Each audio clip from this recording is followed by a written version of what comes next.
Hello, I'm Dr. Tara Palmatier of shrinkformen.com. If you have a question or would like to schedule a session with me, you can reach me at shrinkformen@gmail.com. The topic of this video is countdown to the final child support payment of a narcissistic or borderline ex. Brace yourself, Francis. Now, of course, not all child support goes to partners with a personality disorder, but when it does, it's a bit of a unique experience, shall we say. So let's get to it. You're in the final home stretch, dads and stepmoms. The final support payment happens this calendar year. 12 months, 9 months, 6 months, 3 months, 1 month left. Last child support payment.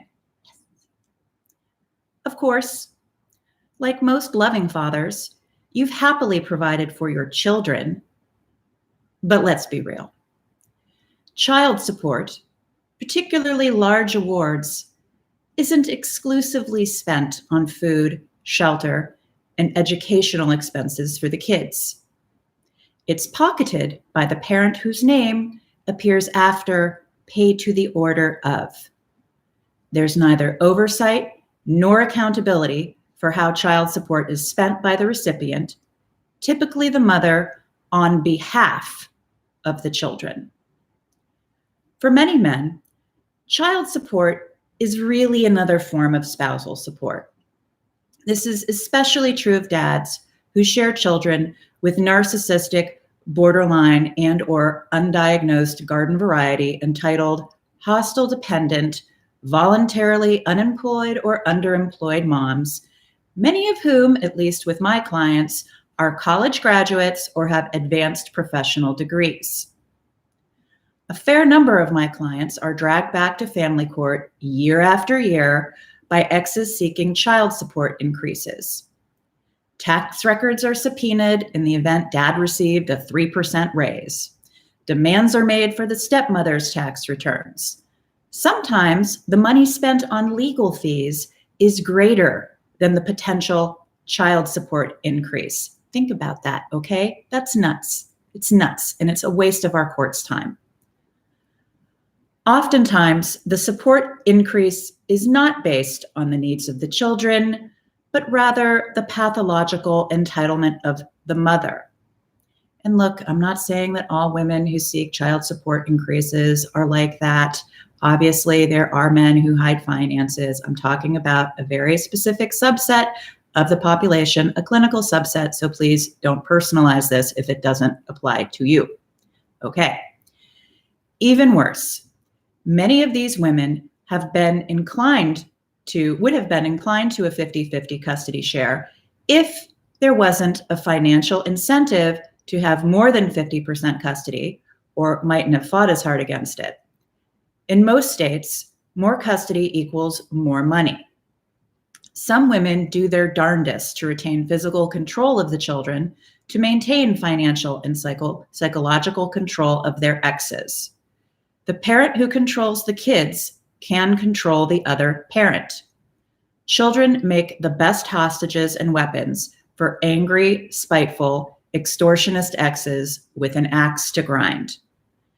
This is why so many dads look forward to their children's 18th birthdays with anticipatory glee, even though they'd give anything to have had more time with their kids during childhood. In such cases, the end of child support means liberation from a controlling, malicious, money-grubbing, demanding, meddling, exploitative, and manipulative ex. Child support typically stops when kids turn 18, after which the payer is free to ignore and/or tell the payee to go pound sand to infinity and beyond, and then ignore. Many clients continue to financially help their adult kids with college expenses, transportation, cell phone plans, etc. However, it's their decision now, not the court's. All those old manipulations centered around why you had to give the ex more money, that is beyond what was court ordered, for the sake of the children, can now be ignored. Notice I keep using the word ignore. or responded to with one of the following. 1, not my problem. 2, get a job. 3, get another job. 4, live within your means. 5, find someone else to leech off. 6, all of the above.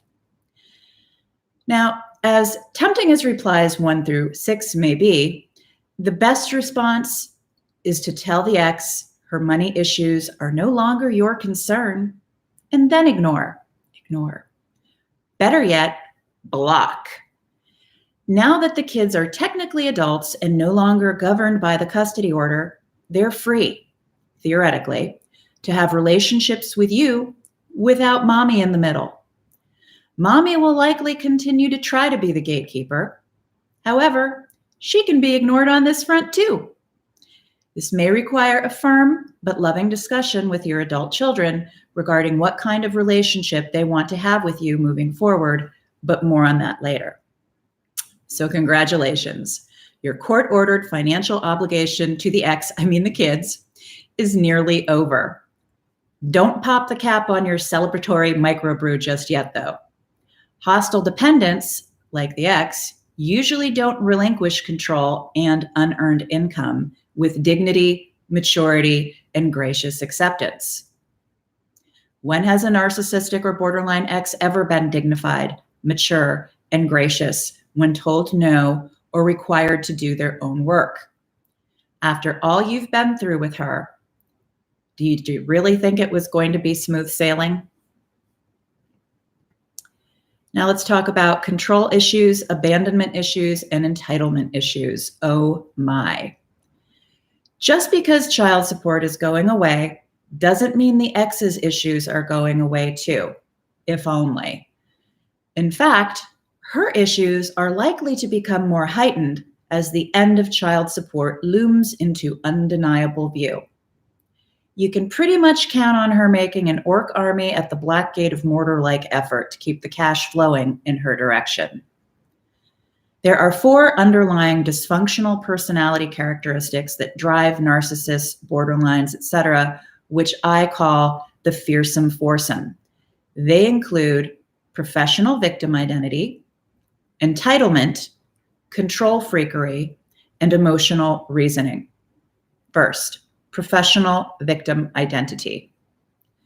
You see this in the narcissistic or borderline ex's endless blame shifting. Nothing is ever her or his fault. Even if their pathology occasionally permits the rare admission of bad behavior, their defense mechanisms are quickly deployed. If you weren't so, fill in their favorite accusations, distortions, lies, and projections. They wouldn't have to yell, lie, cheat, take you to court to gouge more money from you, etc., etc., etc. Therefore, it's all your fault and you deserved it. And since it's all your fault, you owe her in perpetuity. Even if she's recoupled numerous times, she gets to move on with her life and owes you nothing. You owe her forever. 2, entitlement. The victim identity feeds into and is fed by a sense of pathological entitlement. It fuels her, the world owes me because I am special and because I have been wronged belief system. Entitlement is why able-bodied adults believe they shouldn't have to work to support themselves nor contribute to the children's financial support in a meaningful or equitable way. Didn't say equal, said equitable. Look it up if you don't know the difference. Entitlement is also what allows a woman with these issues to be openly disrespectful and contemptuous of her ex, whom the courts forced to subsidize her choice to be unemployed or underemployed. This is often the same woman who snarls that she doesn't need her ex and the kids don't need their father, beyond every other weekend and mid-week dinners. And of course, money, cars, and other material goods on demand and in addition to child support. 3, control freakery. Reasonable adults understand that you can't control everything, especially other people, You can make requests or try to influence others, but you can't control them. The only person you can control is yourself. Narcissists and their ilk live in a fragile bubble where they are blameless, entitled victims and martyrs. Control freakery is how they mismanage their anxiety and safeguard their distorted reality, pathological entitlement, and victim identity, which only exist in that bubble. By now, you probably recognize the maniacal, determined look in the ex's eyes, the escalation in communications, threats, demands, name-calling, gamesmanship, and victim speak when you resist her efforts to control you. This kind of person viciously defends against anything and anyone that might pierce her bubble with things like reality, logic, reason, facts, and the word no, which, by the way, no, being able to say no, is one of the most fundamental interpersonal boundaries that we have. There is an article and a video on that topic if you're interested. So this is why they put so much energy into trying to control the children. It's the most effective way to control you and your wallet. They'll try to eliminate or destroy anyone who poses a threat to their control over you. And that includes a new spouse who's encouraging you to have boundaries. It's one of the biggest issues the couples I work with have.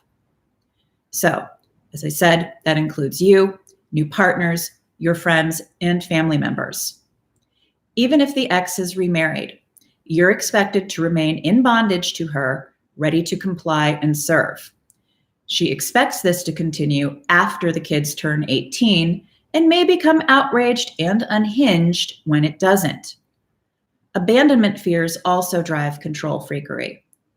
To be clear, ending a relationship isn't abandonment. Divorce doesn't mean you've abandoned your children either. It means the marriage between you and the other parent came to an end.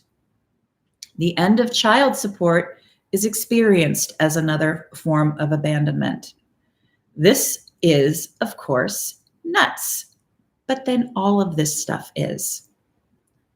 For emotional reasoning, it's the fuel that keeps the crazy train running. A rational, logical, fact-based person would not be able to justify any of these attitudes, beliefs, and behaviors. It's only possible through the magic of emotional reasoning. Wikipedia defines emotional reasoning as a cognitive error that occurs when a person believes that what she or he is feeling is true regardless of the evidence. Facts are meaningless to these folks. The facts are whatever the narcissist says they are at any given time and are subject to change at any given time, depending on whatever it is they want in the moment. Typically, they'll alternate bullying, raging, throwing a tantrum, stonewalling, charm, flattery, and making life unbearable until you concede and give them what they want. What can you expect as the child support clock runs out? You can expect many of the same behaviors you experienced while married and post-divorce to the 10th power. The final hours elicit the convulsive paroxysms of the entitlement control freakery death rattle. Must retain control. There are many variations of this. The following are the most common that I've observed with my clients. 1, escalation of neediness. She needs your help. Only you can help her. You owe her. What about the children? What is she going to do now? How can you just abandon her now that the kids are adults? She still needs you. And for you codependent men out there who like to put on the hero cape, you are particularly vulnerable to this. Personally, I recommend you retire your hero cape forever. 2, escalation of guilt trips. You're a bad man and a bad dad if you don't keep the gravy train a-rolling or put your life on hold to continue to be the ex's step and fetch it / ATM. 3, escalation of demands. The staccato drumbeat of demands often becomes more frenetic and frantic the closer you get to the final child support payment. I need you to. You have to. You're obligated to. You better. 4, escalation of threats.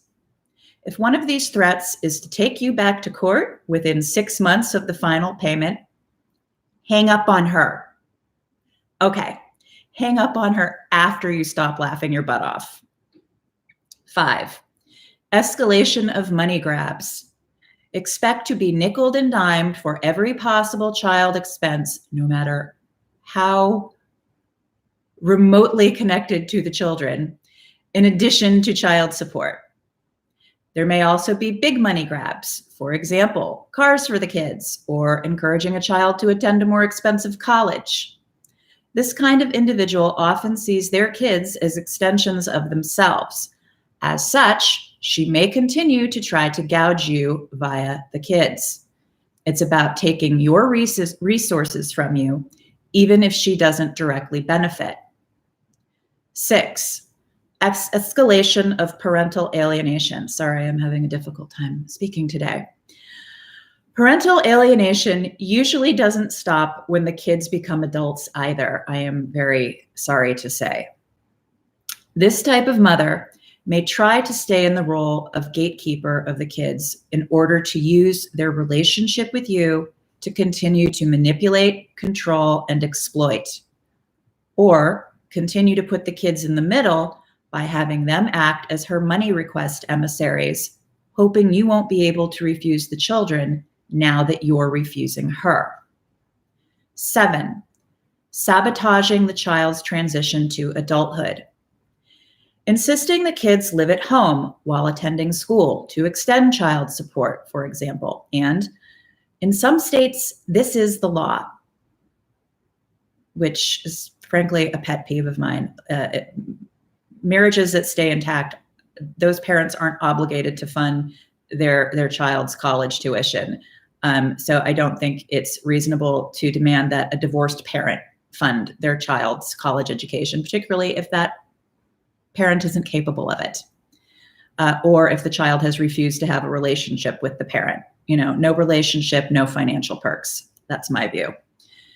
8, the dreaded Hoover. Attempts to seduce you back into bondage, I mean a relationship. When a client tells me the ex is flirting, attempting a Hoover, I have the same reaction as when I'm watching a horror film. No, don't open the door. Run, get out of the house. Leave the house now. What can you do to protect yourself when the ex is going nuts or nuttier as child support runs out? Well, ideally, you've already adopted the following suggestions in your post-divorce life as best practices. If not, there's no time like the present to begin if you'd finally like to have your life and your hard-earned money be your own again. 1, gird your loins and your boundaries. Boundaries are your best defense. I'm doing a video series on them now. So is practicing a limited contact or all in writing mode of communication. After the kids are adults, there's really very little need for ongoing contact with the ex. So nip that nonsense in the bud. You don't want to set a precedent. The message needs to be crystal clear. Her problems, emotional, financial, physical, and professional, are her responsibility, not yours.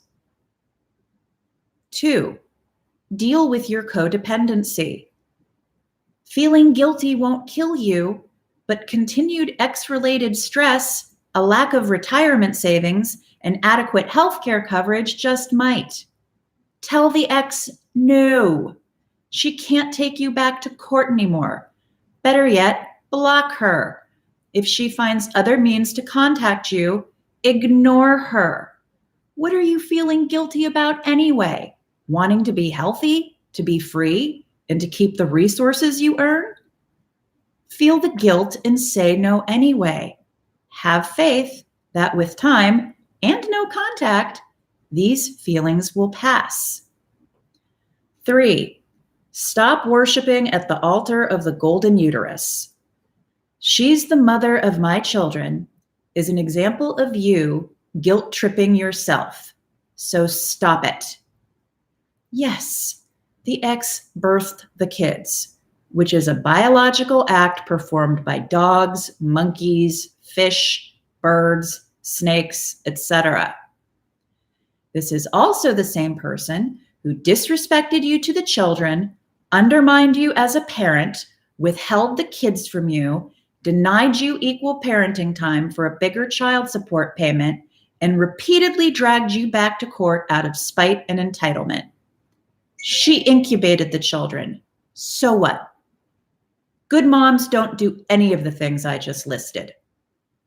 Stop allowing yourself to be manipulated and exploited out of the misguided fealty to the cult of motherhood and start taking care of you. You matter. It's healthy and reasonable.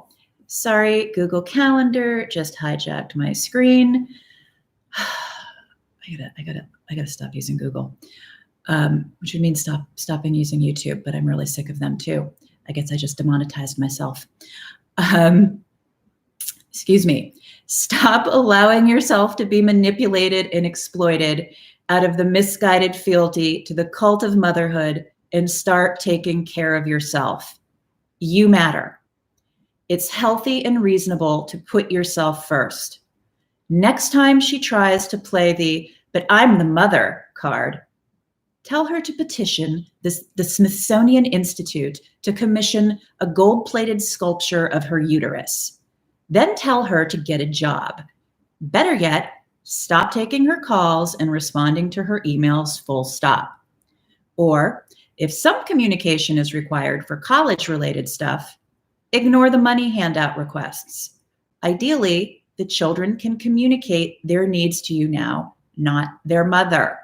The goal is to remove mommy from the middle. 4, stop using the ex as the money conduit to the kids. Again, a good goal is to get the ex out of the middle of your relationship with your children.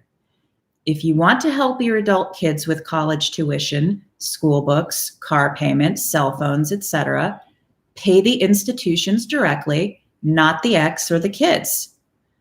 Several clients have given money to their kids for college expenses, only to discover they were giving a substantial portion of it to their mothers. This isn't okay for several reasons. 1, the kids were being dishonest. 2, the exes were using the kids to manipulate and exploit my clients. 3, it's disrespectful and sneaky. If there's drama about paying the institutions directly, odds are it's an ex-related money grab.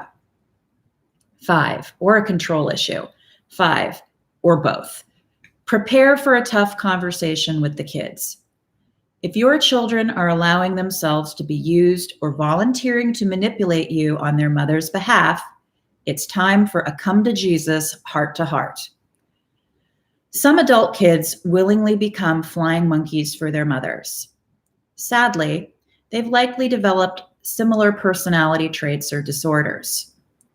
Some kids don't realize this is wrong. Some will be foot soldiers for their mothers for the rest of their lives.